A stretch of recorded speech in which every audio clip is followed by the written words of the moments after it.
Demonstrasi di gedung DPRD Jawa Barat berakhir ricuh meskipun sudah dipukul mundur aparat pada Senin 1 September 2025 malam sekitar pukul 20 waktu Indonesia bagian Barat. Kericuhan tersebut berdampak hingga ke kawasan kampus Universitas Pasundan atau UNPAS dan Universitas Islam Bandung atau Unisba.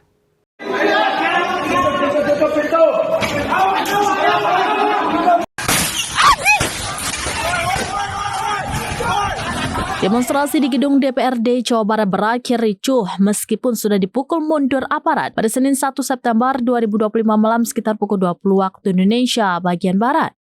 Kericuhan tersebut berdampak hingga ke kawasan kampus Universitas Pasundan atau UNPAS dan Universitas Islam Bandung atau Unisba. Puluhan demonstran yang terdampak gas air mata dan mengalami luka-luka dibawa ke kampus Unisba menggunakan ambulans. Namun tak berselang lama dari kericuhan tersebut muncul video viral yang menampilkan aparat kepolisian diduga memberondong kampus UNPAS dan Unisba dengan gas air mata. Mahasiswa yang panik berusaha masuk ke ruangan untuk menghindari tembakan gas air mata.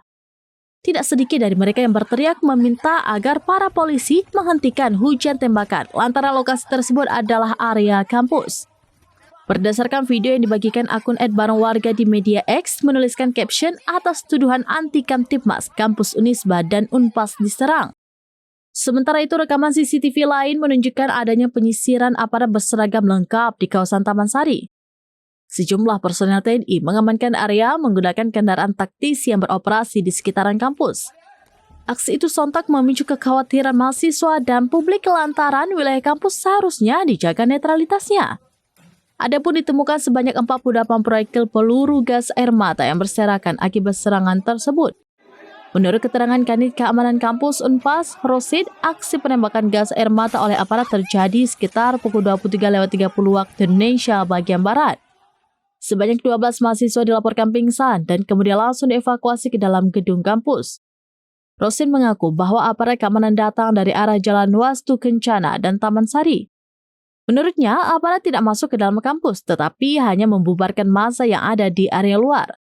Namun hingga saat ini belum ada keterangan resmi dari pihak kepolisian terkait insiden penembakan gas air mata yang menyasar kampus di wilayah Bandung tersebut.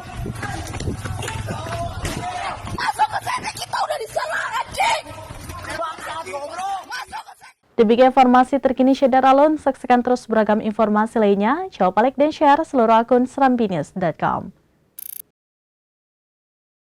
Download Tribun X sekarang, menghadirkan lokal menjadi Indonesia.